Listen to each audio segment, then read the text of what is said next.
Fidèles téléspectateurs, bienvenue dans cette émission Que disent les Écritures. Dans ce nouveau numéro, nous avons le plaisir de recevoir pour vous le pasteur ou apôtre Jean-Évra Bourou. Je ne vais pas massacrer votre nom. D'accord. Il nous vient du Congo-Brazza. Il est responsable de l'église communauté de Sion, église Ebenezer. Il va donner l'adresse, donc de toute manière, vous devez savoir que l'église se trouve au Congo-Brazzaville, à qui j'ai dit déjà bonjour pasteur. Bonjour. Vous préférez pasteur ou apôtre? Bon, Ou bien il n'y a pas de différence par rapport à ça? Vous savez, le pasteur, tout comme l'apôtre, font partie des saints ministères de l'Éphésiens 4 à 12. Et aujourd'hui, avec l'évolution des choses, d'aucuns considèrent maintenant le titre de pasteur comme étant une fonction.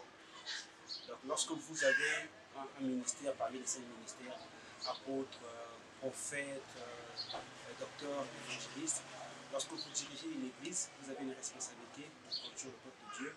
Alors, on peut vous appeler pasteur parce que le pastorat est considéré aujourd'hui comme étant une fonction. Donc, moi, c'est vrai que j'ai un ministère apostolique, mais je suis aussi pasteur principal de la communauté de Sion et des églises Ebenezer. D'accord, je pense que tout le monde a compris. Au cours de cette émission, pasteur, nous allons parler du métier que peut faire un enfant de Dieu, les métiers que peut exercer un enfant de Dieu. Parce que les métiers comme l'avocature, les métiers comme la magistrature et les métiers comme la médecine, par exemple, pour certains enfants de Dieu, pensent que ce sont des métiers. À cela s'ajoutent même les métiers de serveurs et tout ça. Certaines personnes pensent que ces métiers-là ne sont pas destinés aux enfants de Dieu, ne sont pas bons pour les enfants de Dieu. Comment un enfant de Dieu peut faire le choix d'un métier? D'accord, merci pour la question. Avant, je peux juste donner une... S'il vous plaît d'abord, bien avant, est-ce qu'il y a des métiers appropriés pour les enfants de Dieu, oui ou non? Bon, je dirais, je vais répondre en deux phases. Ok. Je dirais oui et puis je dirais non. Ok. Alors, avant de pouvoir décortiquer sur la réponse que je vais donner à cette question, j'aimerais d'abord qu'on prenne les écritures qu'on lise et après je pourrais expliquer quelle est la pensée de Dieu concernant le travail. Parce que d'entrée de jeu, il faut arriver déjà à faire la différence entre un travail et un métier. Okay. Un travail, c'est une activité qui te génère du profit, qui te génère de l'argent. Tu travailles à la fin du mois, tu as un salaire, tu as un gain. Or, un métier est un savoir-faire.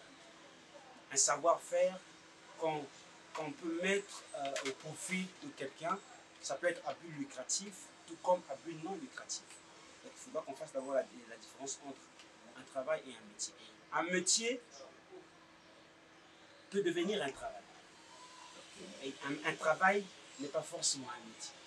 D'accord, moi je préfère dans ces cas qu'on parle du travail au lieu du métier, parce que dans les métiers, on n'aura pas un champ un peu ouvert.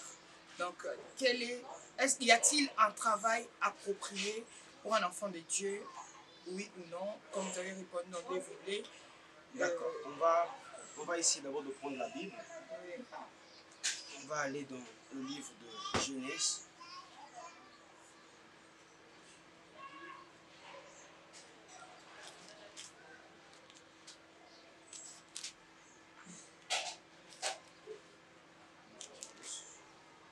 Je devrais faire avec ma tablette parce qu'avec D'accord, avec la tablette c'est plus rapide d'ailleurs.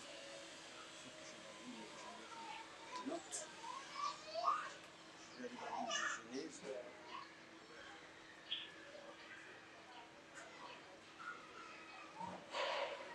Voilà le verset 19.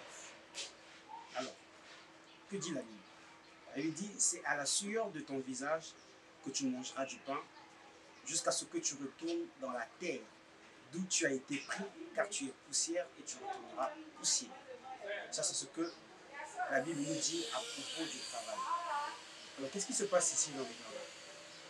Dieu place l'homme dans le jardin.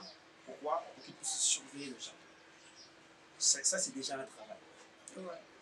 Il crée Adam, il crée Ève, il place Adam dans le jardin et dit tu vas surveiller le jardin. Son travail était juste de surveiller le jardin. Il faut que tu sois en face de la Ouais, regardez bien tout droit la caméra de l'enfant. C'était ça le travail que Dieu avait signé à Adam.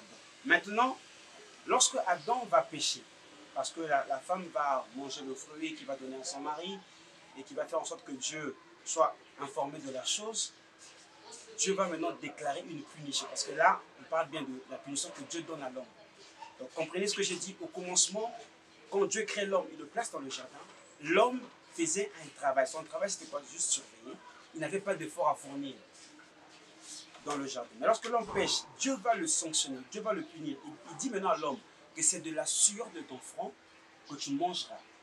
Et cette punition que Dieu donnera à l'homme, plus tard va devenir une loi. Et cette loi va désormais obliger aux hommes de pouvoir travailler pour faire quoi? Pour gagner leur pain. Lorsque Dieu sanctionne l'homme, il n'y avait pas encore de loi. Jusqu'à ce que Moïse arrive avec la loi et qui définit maintenant le travail étant donné comme une loi que Dieu a libérée et que chaque enfant de Dieu, chaque personne sur terre devrait maintenant travailler pour arriver à subvenir à ses besoins. Donc ça part d'une punition jusqu'à ce qu'on termine par une loi et qui doit être applicable maintenant par tout individu. Or, il y a un travail selon Dieu, un travail selon les hommes et un travail selon le diable. Parce que quand la Bible déclare que le salaire du péché, c'est la mort, ça veut dire que celui qui travaille doit avoir quoi? Doit avoir un salaire. Tout à l'heure, j'ai dit que le travail est une activité qui te génère un gain. Donc, lorsque tu travailles, tu t'attends à ce que tu puisses avoir quelque chose à la fin du mois. Mais la Bible dit que le salaire du péché, c'est la mort. Donc, il y a aussi un travail que l'homme fait et à la place de recevoir sa rémunération, c'est la mort qu'il reçoit. Donc, la mort aussi est un salaire. Donc, nous comprenons que ça, c'est un travail qui vient non pas de Dieu, mais qui vient de Satan. Ça paye aussi les hommes. Alors quand je dis le travail selon Dieu, parce que la première pensée lorsque Dieu crée l'homme, la première pensée de Dieu était que l'homme puisse travailler. C'est pourquoi il a placé l'homme dans le jardin. Pour surveiller le jardin. Voilà. Ça c'est le travail selon Dieu. Pourquoi? Parce que lorsque Dieu crée l'homme, il le responsabilise pour lui, pour d'abord l'intérêt de Dieu. Le travail selon Dieu doit être conforme à ce que Dieu veut pour la personne. Et quand l'homme a désobéi, Dieu va maintenant le mettre hors du jardin et va l'obliger à travailler pour pouvoir subvenir à ses besoins. Donc là, nous séparons déjà le travail selon la pensée de Dieu, le travail selon la pensée du diable et le travail selon le monde actuel aujourd'hui. Donc le tout est parti de là.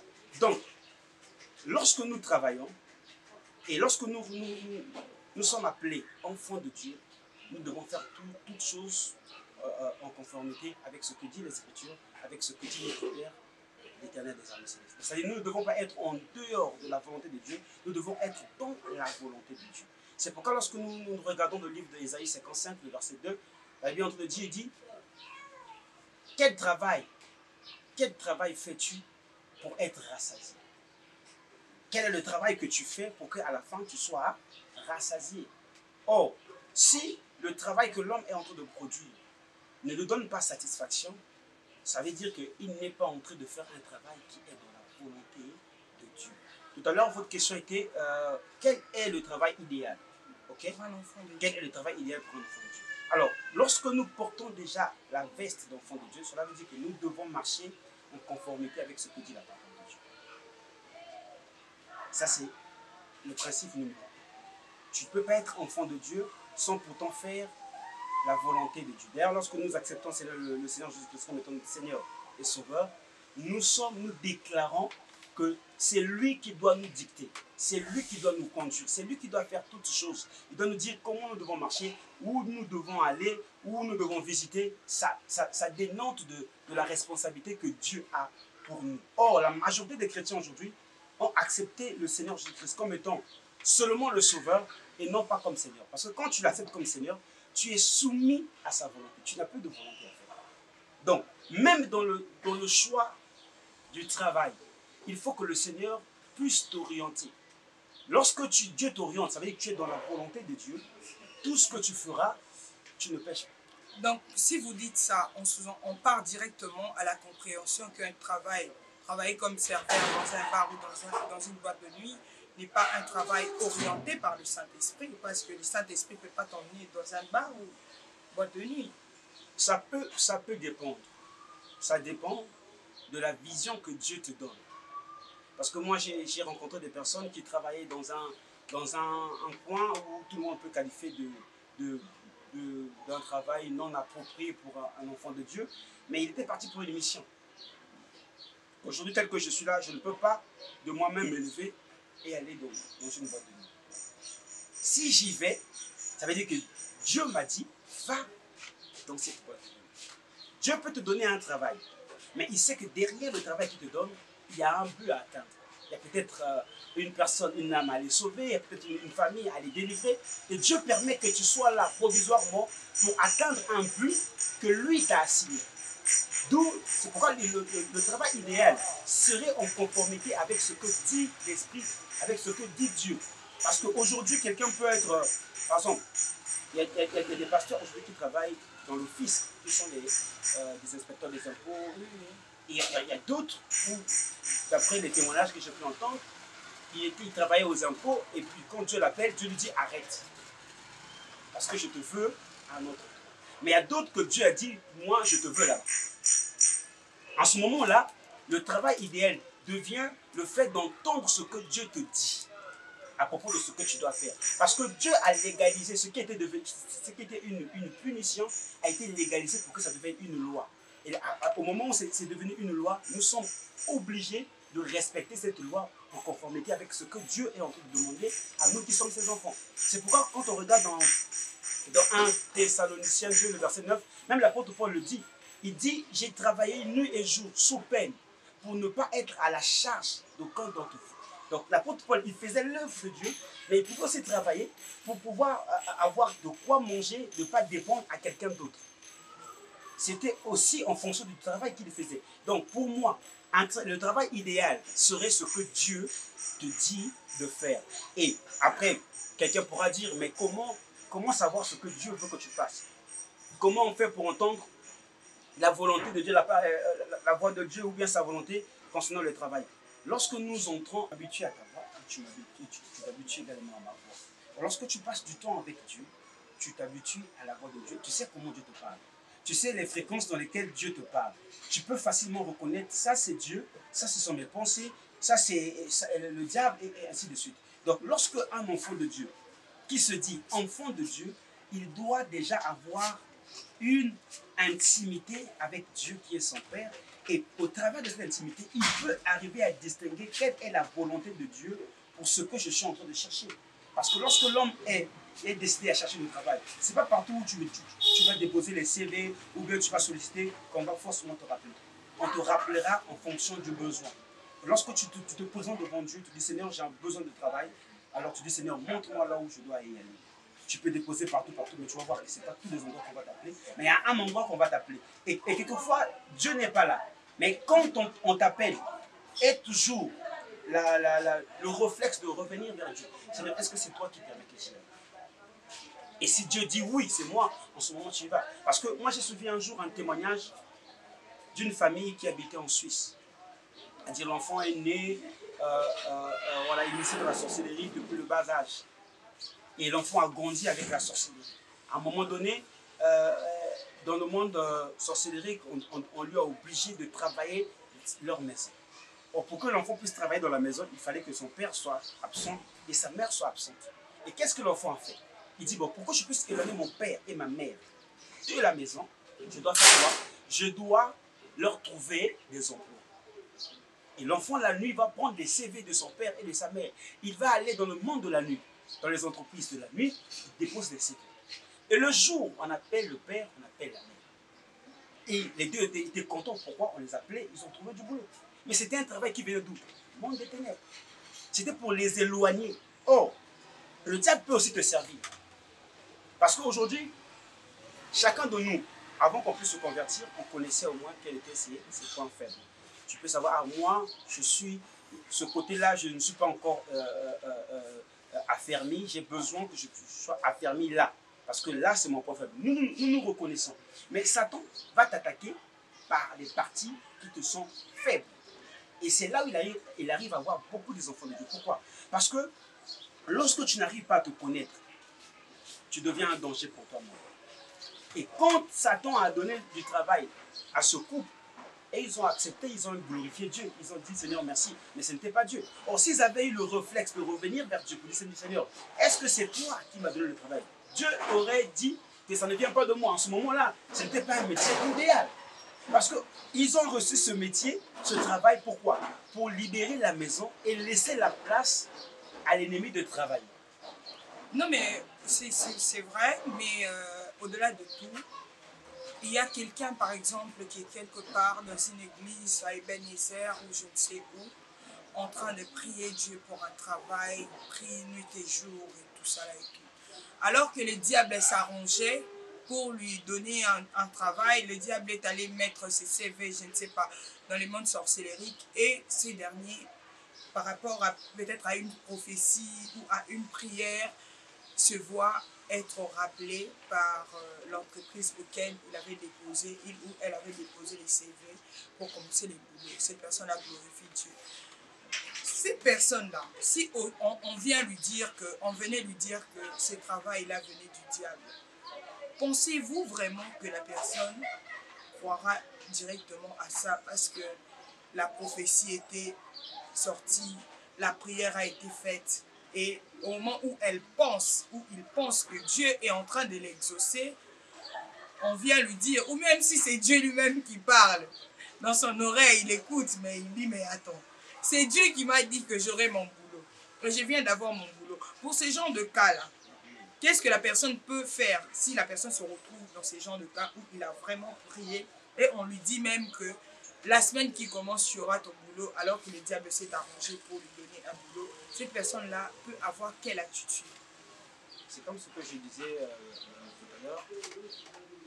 Lorsque tu es enfant de Dieu, ça veut dire que tu vas développer une intimité avec le Seigneur. Ce qui fait que non, tu dépends de lui pour toutes choses. Alors, tu as besoin du travail parce que tu as besoin de prendre soin de toi toi-même, tu as besoin d'une certaine indépendance financière et autres. Tu as placé des CV, tu as déposé partout, et on a même prophétisé sur toi. Alors, il y a une chose que nous devons savoir. Il y a un enseignement que j'ai donné de cela, je crois, 7 à 8 ans. Je parlais sur saisissez l'opportunité. Alors, c'est quelque chose de très important où nous devons comprendre aujourd'hui. Vous savez, lorsque Dieu te promet quelque chose, le diable aussi, lorsqu'on prophétise sur toi à l'église, mon frère, ma soeur, dans une semaine, Dieu te visite, dans 2 jours, 3 jours, les gens entendent, les démons entendent, ok? Ouais. Donc, qu'est-ce que fait le diable? Le diable s'arrange à ce qu'il soit le premier à te proposer quelque chose. J'ai reçu dans la très petite expérience que nous avons pour le Seigneur, dans l'œuvre qu'on fait pour lui, j'ai reçu des gens où on leur avait promis des choses par Dieu, mais Satan est passé avant Dieu. Il leur a proposé la chose. Mais comme ils avaient déjà entendu la prophétie, ils n'ont pas eu le réflexe d'aller demander à Dieu, est-ce que c'est toi qui me donnes?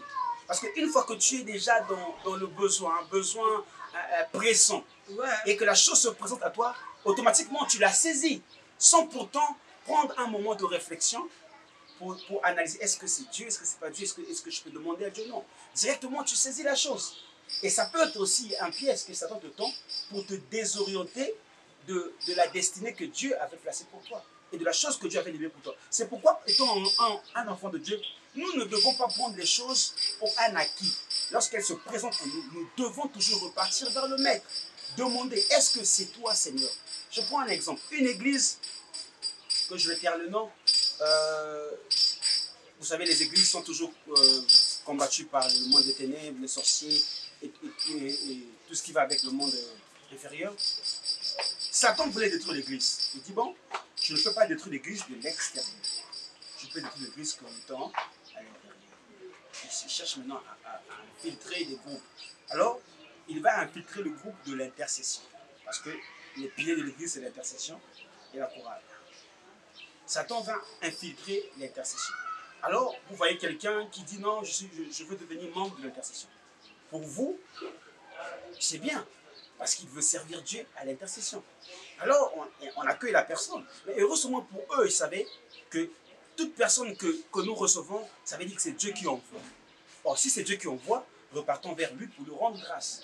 Et quand ils ont commencé à remercier Dieu, Seigneur, merci pour le membre que tu viens d'ajouter au groupe d'intercession, c'est là où Dieu dit non, c'est pas moi qui l'ai envoyé. Mais si c'est pas Dieu qui envoie, c'est qui? C'est Satan. C'est le diable. Automatiquement, ils font quoi? Ils disent aux frères, non, tu ne peux pas être admis dans ce groupe parce que Dieu ne t'a pas envoyé. Et que lorsqu'ils entrent en profondeur, c'est là où Dieu leur révèle que non, voilà, ce sont les gens qui ont envoyé pour vouloir vous détruire de l'intérieur. Donc, tout enfant de Dieu doit avoir ce réflexe-là. Je veux de quelque chose. Oui. Dieu t'a promis, oui. Mais quand elle se présente, est-ce que c'est l'occasion que Dieu te donne ou bien c'est Satan qui est en train de vouloir t'emmener loin de la volonté de Dieu? C'est pareil pour le travail. Tu cherches, oui. Dieu t'a promis, oui. Mais est-ce que ce qui se présente actuellement, c'est ce que Dieu veut pour toi? Parce qu'il y a deux personnes qui ont pris un travail, mais qui les a éloignés de Dieu. Or, nous ne sommes pas ici sur terre pour vouloir marquer notre nom sur la terre. Non, nous sommes ici pour défendre l'intérêt du royaume, pour propager la bonne nouvelle, pour travailler d'abord pour Dieu. Pasteur, que diriez-vous de... Excusez-moi de vous arracher la parole. Que direz-vous de personnes qui pensent qu'en travaillant, ils peuvent rapporter quelque chose à l'église, ils peuvent servir autrement avec les finances au lieu d'être toujours à l'église, en train de servir dans la chorale, dans l'intercession, dans les nettoyages. Ils pensent qu'ils vont travailler du lundi au dimanche, mais avec les peu d'argent qu'ils vont gagner, venir investir dans l'église. Pour ce genre de personnes, que pensez-vous exactement? Non, nous encourageons cela parce que nous ne sommes pas. L'église n'est pas un endroit qui encourage la paresse ou le fainéantisme. Non. L'église est un cadre qui forme les gens pour qu'ils aillent dans le monde. Nous les formons. Or, lorsque nous sommes à l'église, nous ne devons pas encourager les gens de ne pas travailler, de ne vaquer qu'à la prière, C'est vrai que la Bible dit prier sans cesse. Mais après, il y a une mauvaise interprétation que d'aucuns peuvent avoir suite à ce verset. Prier sans cesse ne veut pas dire tout arrêter et ne plus travailler. Tout à l'heure, j'ai pris l'exemple de l'apôtre Pierre dans 1 Thessaloniciens 2, le verset 9. Il a dit que j'ai travaillé jour et nuit. Mais Paul, c'était un missionnaire qui partait de ville en ville faire l'œuvre de Dieu. Mais il n'avait pas d'objection pour le travail. Lui-même, il travaillait pour ne pas être à la charge des autres. Parce qu'à un moment donné, ça peut être saoulant. Sauf, il y a des pasteurs aujourd'hui que Dieu a appelés à plein temps. Il y a d'autres qui sont à demi-temps. Même ceux qui sont appelés à plein temps, moi j'ai des pères aujourd'hui qui sont appelés à plein temps, mais qui font leur activité, qui sont dans les affaires à gauche à droite. Pourquoi? Pour ne pas dépendre seulement des offrandes de l'église, dépendre de la dîme ou des actions. Pensez-vous que Dieu peut appeler quelqu'un à demi-temps? Oui, Dieu appelle, parce que l'appel n'est pas d'abord à plein temps. Lorsque Dieu t'appelle, si tu dois être à plein temps, Dieu va aussi t'appeler à plein temps.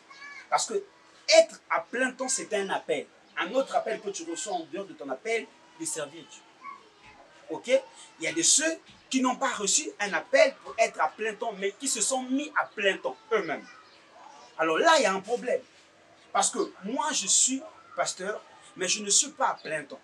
Et je rappelle également que nous parlons du travail idéal pour un enfant de Dieu. Le travail idéal pour un enfant de Dieu. Quel est le travail idéal pour un enfant de Dieu? On a beaucoup de sujets à exploiter aujourd'hui et on va le faire. Je sais qu'on va y arriver. Bon, pasteur, on tend vers la fin pour le premier sujet parce qu'on doit entamer le deuxième sujet. Alors, pour vous, parce qu'on doit prendre des exemples concrets. Il y a certaines personnes qui disent que quand on part faire l'évangélisation, par exemple, on l'invite à l'église, lui il dit non, moi je ne viendrai pas à l'église parce que je travaille du lundi au lundi et ça me permet d'amener les offrandes à l'église. Est-ce une bonne façon de faire les choses? Bon, déjà, la personne que vous allez évangéliser, c'est une personne qui connaît le Seigneur, qui a reçu Jésus, ou bien c'est quelqu'un qui ne connaît pas le Seigneur, que nous allons pour essayer de gagner ou de ramener à Christ. Là, c'est différent. Parce que pour lui, il n'a pas connaissance de ce que disent les Écritures. Il fait son travail, il gagne son pain, en fin du mois, il vit sa vie. Et nous venons pour le présenter Jésus et nous ne devons pas l'obliger. On ne peut pas lui dire arrête ton travail, viens à l'église. Non. Parce que lorsque quelqu'un vient au Seigneur, la Bible dit venez tel que vous êtes.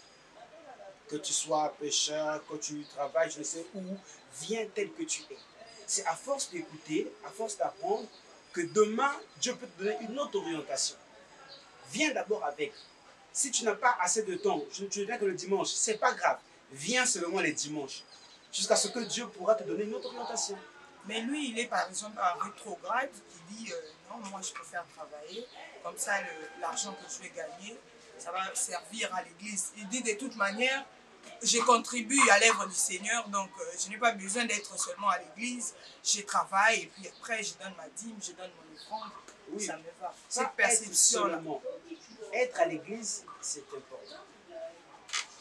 Parce que lorsque Jésus parle à Pierre, il dit toi, Pierre, je bâtirai mon église sur toi. Hein? Le terme hébreu, c'est car. Ce n'est pas ce que les gens ont essayé de traduire parce que, vous savez, Jésus ne parlait pas grec, Jésus parlait l'araméen et l'hébreu ancien. Lorsqu'il parlait à Pierre, il ne parlait pas en grec. C'est vrai, après on a pris les paroles de Christ en hébreu, on a essayé de les transcrire en grec, ça perd son originalité. Mais le terme que Christ a utilisé, c'était mon kahal, ça veut dire ma puissante communauté. Donc il voulait nous montrer l'importance d'être en communauté. Et pour lui, d'ailleurs, quand il est parti, lorsqu'il monte au ciel, le 40e jour, qu'est-ce qu'il dit? Il dit à ses disciples, restez où? À Jérusalem, restez ensemble. Et pendant qu'ils étaient restés ensemble, ils étaient en train de croître en enseignement, en fraction de temps. Parce que l'importance d'être ensemble, c'est que nous pouvons bénéficier du feu des autres. La communion est très importante. La communion fraternelle est très importante. Donc quelqu'un ne peut pas dire que non, moi j'ai une vie chrétienne où je ne m'assemble pas avec les autres, moi je prie à distance. Non. Le SM, l'église chrétienne. Voilà. L'église est tellement importante, c'est pourquoi Christ nous a laissés en communauté. D'accord, pasteur, on y va directement pour chuter sur ces sujets, pour entamer un autre qui est aussi important. Alors, est-ce qu'un enfant de Dieu, vous avez dit que les travails, pour commencer un travail, il y a les travails selon Dieu et les travails selon les diables. Là, on a compris. Pour commencer ou pour faire un travail, il faut écouter la voix de Dieu, savoir quel est le travail que Dieu veut que vous puissiez faire. Mais vous, là, on parle de vous. Pensez-vous qu'un enfant de Dieu peut travailler dans un bar? S'il est convaincu que c'est Dieu qui l'a envoyé là-bas pour une mission telle que vous avez dit ici. Bon, ça c'est un cas assez spécial. Parce que dans un bar, il est appelé à être en contact avec le public, en écoutant aussi des musiques mondaines. Et il y a tout ce qui se passe, nous connaissons un peu ce qui se passe dans la boîte. Et vous savez, la Bible dit quoi? Que la foi vient de ce que l'on entend. D'ailleurs, l'apôtre Paul dit que si ton œil droit devient un problème, fais quoi? Arrache-le. Ça veut dire que tu ne peux pas aller dans un environnement où ça ne nourrit pas ton âme. Si ton âme n'est pas en train d'être nourrie par des bonnes choses, parce que vous savez, l'âme fait ce qu'on lui a appris à faire. L'âme ne distingue pas le bien au mal. Pour l'âme, tu l'as appris depuis l'enfant à faire le mal est bien. Et quand tu vas essayer de changer les attitudes, tu vas voir que ton âme va résister. Mais à force de pouvoir le contraindre à faire ça aujourd'hui, demain, et à un moment donné, l'âme va céder et va commencer à accepter ça. Or, lorsque tu es déjà dans les valeurs chrétiennes et que tu vas travailler dans un endroit que Dieu ne t'a pas dit d'aller, je parle bien de cela, parce que nous sommes conduits par la volonté de Dieu et par l'Esprit de Dieu. Dieu peut te dire, va là-bas parce qu'il sait qu'il y a un travail qu'il doit faire là-bas. Mais en général, c'est pour un court terme, ce n'est pas pour le long terme. Mais il y a des gens qui vont sans pourtant avoir écouté Dieu parce qu'ils ont besoin d'avoir un pain, ils ont besoin d'avoir ceci. Ils disent, bon, c'est le seul travail qu'on me présente, j'y vais quand même. Non, mais si ce dernier confirme que c'est Dieu qui m'a envoyé pour une mission, peu importe les valeurs chrétiennes que je porte, je peux toujours aller parce que une sœur de l'intercession ou de la chorale de l'église Ebenezer s'est dit, viens dire, pasteur, Dieu m'a vraiment convaincu que je dois travailler dans ce bar-là parce que j'ai reçu une mission. Vous savez, dans l'exercice du ministère, à chaque fois que vous serez en face d'une personne qui vous dit que Dieu m'a dit, tu n'as plus rien à dire. Si Dieu a déjà dit, et moi, l'homme, je vais encore dire quoi? Mais peut-être que la personne peut se tromper. Mais non. Mais il vient quand même devant son père, il dit, Dieu m'a dit. Oui. À ce moment-là, moi, je m'étais. Il n'y a pas de conseils, même en tant que père? Non. Dès lors que la personne utilise les arguments comme quoi Dieu m'a dit de faire ça, moi, en tant qu'homme, je n'ai plus rien à dire. Si la personne venait chez moi pour dire, qu'est-ce que vous me conseillerez parce que j'ai pressenti en moi que je dois... En ce moment-là, oui, je peux me prononcer. Mais dès lors qu'on engage Dieu dans la chose, l'homme n'a plus de mot à dire. Non, mais vous ne pouvez pas essayer de raisonner cette personne-là comme pour dire... Non, je ne voudrais pas raisonner quelqu'un qui est convaincu que ce qu'il a reçu vient de la part de Dieu et qui te l'a dit ouvertement. Je ne peux pas essayer de raisonner cette personne. D'accord, merci beaucoup, pasteur Evra, Jean-Evra Porou. Là, nous allons très rapidement parler dans notre sujet, mais avant, nous parlons de l'actualité qui est le concert de votre confrère, pasteur Moïse Billet, qui est au stade de martyr, où plusieurs personnes ont critiqué le fait que dans un concert chrétien ou dans un concert d'un pasteur comme vous, il n'y a pas eu la prière d'ouverture. Est-ce que c'était nécessaire qu'il y ait la prière d'ouverture dans ces concerts-là? Parce que, pour la simple et bonne raison que c'était le concert d'un pasteur. Bon, c'est vrai que j'ai pas été au concert, j'ai pas aussi suivi le concert du début jusqu'à la fin. C'est vrai que j'ai vu quelques extraits de l'entrée, pas tout, hein, sur TikTok, sur les réseaux, j'ai vu quand même des extraits et puis des photos pour montrer un peu le plan qu'il y a eu dans le stade de martyr. Mais après, il faudra qu'on n'oublie pas une chose.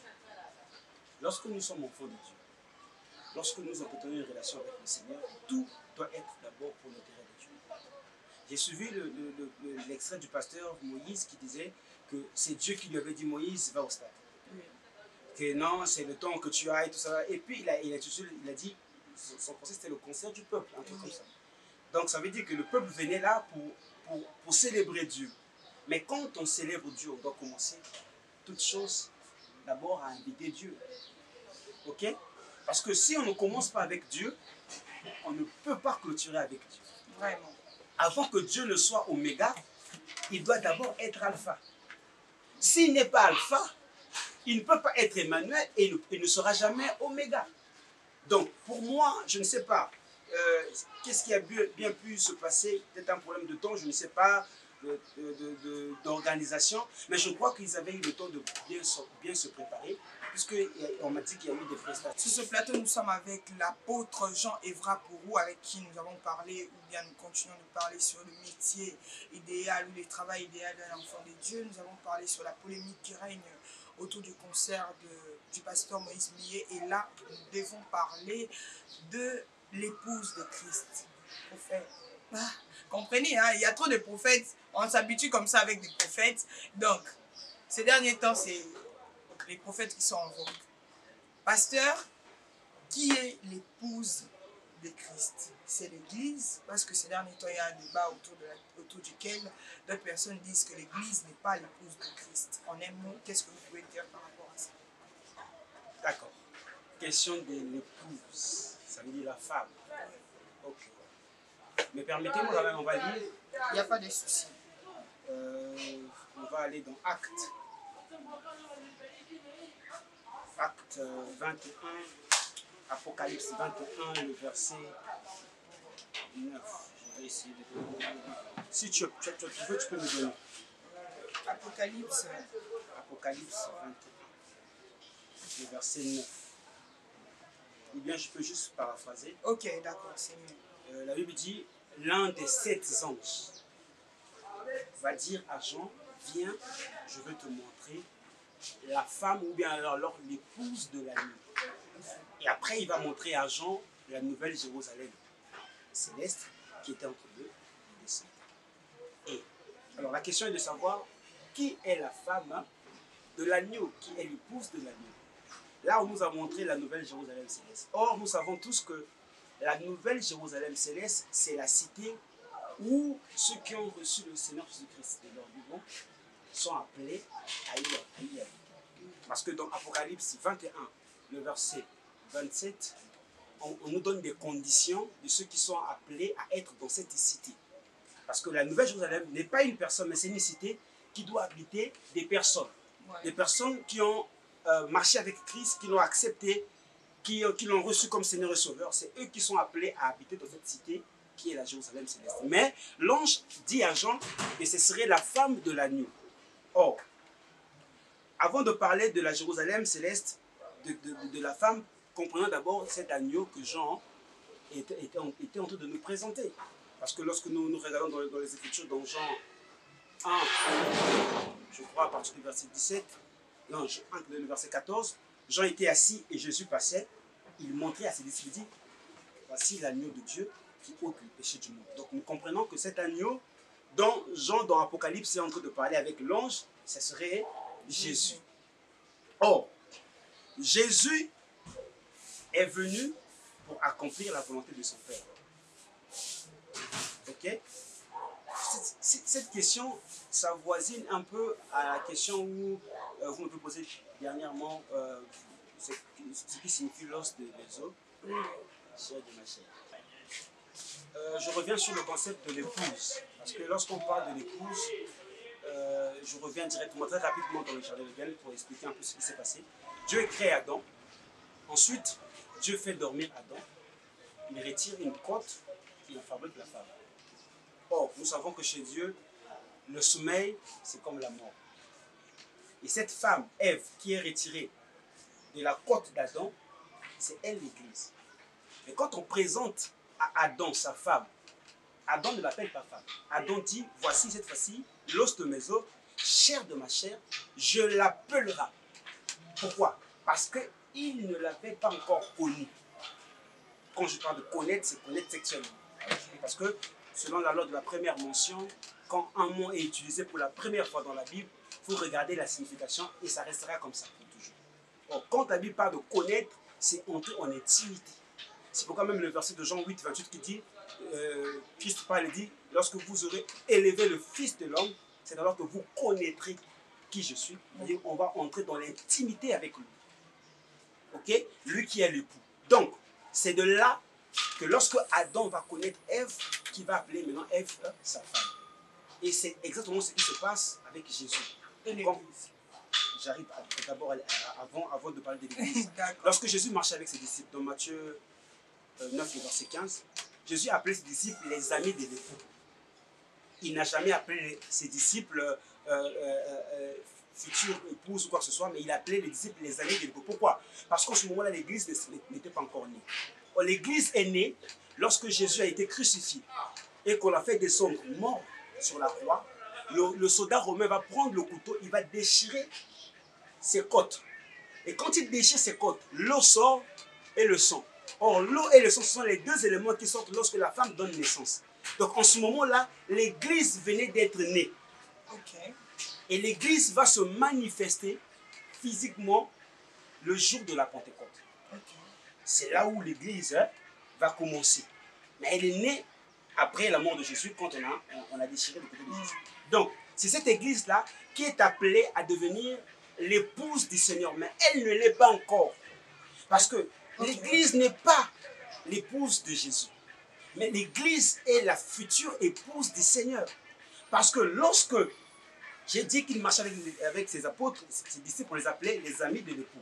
Or, c'est quand il est mort dans Actes qu'on va appeler pour la première fois les apôtres, là, les chrétiens. Pourquoi? Parce qu'ils ont vu la démarche de Christ en eux, le caractère de Christ en eux, ils sont appelés chrétiens. Mais ce sont ces chrétiens-là qu'ils vont rencontrer l'époux à la noce pour que Jésus devienne confirmé comme étant l'époux de l'église. Il faut d'abord qu'il y ait noce. Or, jusqu'aujourd'hui, on ne parle pas encore de noces, parce que c'est à la nuit de noces que l'époux connaît l'épouse et qu'il est officiellement déclaré sa femme. Mais jusqu'aujourd'hui, nous n'avons pas encore une noce. C'est pourquoi nous sommes fiancés. Nous sommes considérés comme étant fiancés. Or, ce qui est difficile, c'est quoi? Les fiançailles peuvent se rompre.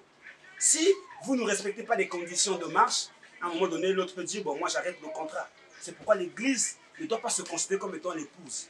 Mais l'Église est encore au stade de fiancée. Merci beaucoup. Nous sommes arrivés à la fin. Vous le savez que la télé, c'est aussi le temps. Donc, on aimerait bien aller en profondeur et encore au-delà avec d'autres questions. Mais là, nous sommes obligés de nous arrêter ici pour ce numéro. Et nous prenons un autre rendez-vous. Ça dépendra de votre disponibilité, pasteur. Un dernier mot, parce que nous sommes arrivés à la fin. Voilà, nous rendons grâce à Dieu pour ce temps que nous avons passé avec vous. Nous croyons que vous avez appris quelque chose et nous restons ouverts pour répondre aux questions. Au cas où vous avez des questions, vous allez directement les poser par Merveille et puis elle pourra nous faire parvenir et on va répondre aux questions. Et on verra en fonction de aussi notre disponibilité si on peut pouvoir organiser une autre émission, peut-être pour répondre aux questions ou pour parler d'autres sujets. Si vous avez aussi des sujets qui vous passionnent, écrivez-là. Dites les sujets où vous voulez qu'on puisse se retrouver avec vous pour pouvoir donner toute la lumière selon aussi ce que les Écritures nous donnent. Ok. Voilà, que Dieu vous bénisse. Directement, je signale que l'église Ebenezer organise un séminaire du 29 mai au 2 juin. Donc, vous êtes conviés, vous qui habitez Brazzaville et même vous qui êtes à Kinshasa. C'est sur l'avenue Pembele. Pembelo 52, Pembelo 52 à Ongamakoso. Donc vous êtes le bienvenu. Soyez là et que Dieu soit loué. Que Dieu bénisse la RDC, que Dieu bénisse le Congo-Brazzaville. On est ensemble et on reste branchés. Merci, pasteur.